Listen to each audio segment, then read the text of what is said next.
He discovered how to stop women dying in childbirth. The medical establishment destroyed him for it. He died of the same infection he had spent his life trying to cure. In the 1840s, giving birth in a hospital was more dangerous than giving birth at home, in a field, or almost anywhere else.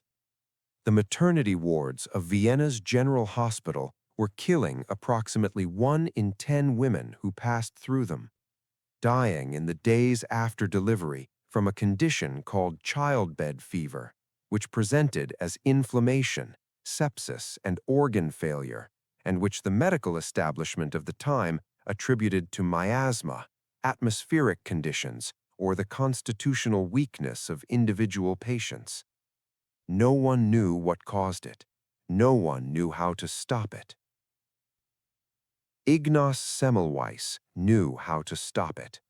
He figured it out in 1847 through the kind of careful, methodical observation that is supposed to be the foundation of medical science.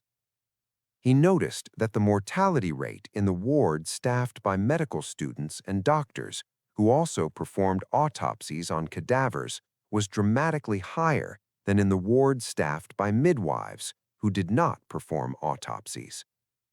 He noticed that a colleague who died after being accidentally cut during an autopsy developed symptoms identical to childbed fever. He concluded that something was being transferred from the cadavers to the patients on the hands of the doctors, something invisible, which he called cadaverous particles. He ordered his staff to wash their hands with a chlorinated lime solution before examining patients. The death rate dropped from approximately 10% to less than 2%. Within months, it was approaching zero. The evidence was unambiguous. Semmelweis had discovered, without knowing the mechanism, without the germ theory that Pasteur would not develop for another decade, that doctors were killing their patients by carrying contamination from dead bodies into delivery rooms on unwashed hands. He expected the medical establishment to respond with relief, with gratitude, with the urgency of people who had just learned how to stop killing their patients. They responded with contempt. The suggestion that doctors, educated, professional, upper-class men of science, could be the cause of their patients' deaths was not merely scientifically controversial, it was a social and moral affront. Doctors did not make people sick. Doctors healed people. The idea that the death of 1 in 10 mothers was the fault of the physicians attending them was intolerable, not because the evidence was weak, the evidence was overwhelming, but because the implications were unacceptable. It meant that every doctor who delivered a baby without washing his hands had been complicit in the deaths that followed. It meant that the entire medical establishment, in its ignorance, had been killing the people it existed to protect. The response was institutional rejection. His findings were dismissed. His contract at the Vienna hospital was not renewed. When he moved to Budapest and implemented the same hand-washing protocol, the death rate fell there too. More evidence, still dismissed.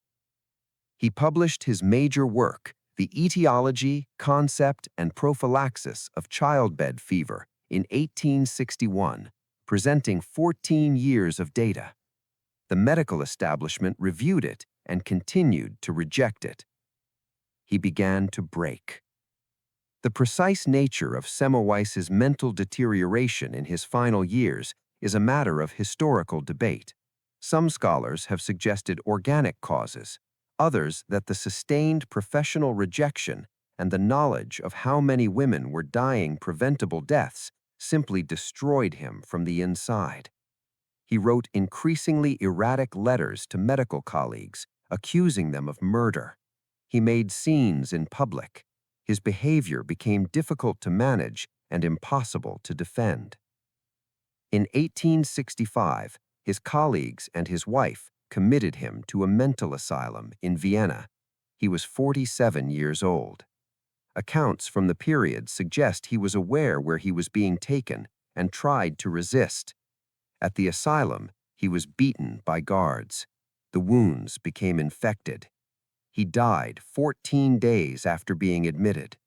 The infection that killed him was, in all probability, caused by the same category of pathogen, the same type of bacteria that caused the childbed fever he had spent 18 years trying to stop. The disease that the medical establishment had refused to let him cure killed him in an institution the medical establishment had sent him to. He was not vindicated in his lifetime. Pasteur's germ theory, published in the 1860s and developed through the 1870s, provided the theoretical framework that explained exactly what Semmelweis had observed. Lister's work on antiseptic surgery, directly inspired by Pasteur, demonstrated the principle in surgical settings. By the 1880s, the medical establishment had accepted what Semmelweis had proven 30 years earlier. Handwashing was now standard practice. Childbed fever was now understood to be caused by bacterial infection carried by contaminated hands. Semmelweis was dead. He had been dead for 20 years by the time the world caught up to what he knew in 1847. Today, he is remembered as a pioneer of infection control and a founding figure of modern hospital hygiene. The phenomenon of institutional resistance to new ideas, particularly ideas that implicate the established community in harm, is sometimes called the Semmelweis reflex. It is used in medicine, psychology, and the study of scientific progress to describe the instinct to reject evidence that contradicts existing belief, especially when that evidence is personally uncomfortable. He found the truth. He proved the truth. He published the truth. The truth killed him anyway, not because it was wrong, but because the people with the power to act on it found it easier to destroy the messenger than to accept the message. The women kept dying, and he knew with the particular agony of a person who has the answer and cannot make anyone listen, every death was preventable. That knowledge was the wound that never healed. Long before the asylum, long before the guards, long before the infection. It began the day the first doctor looked at his data and turned away.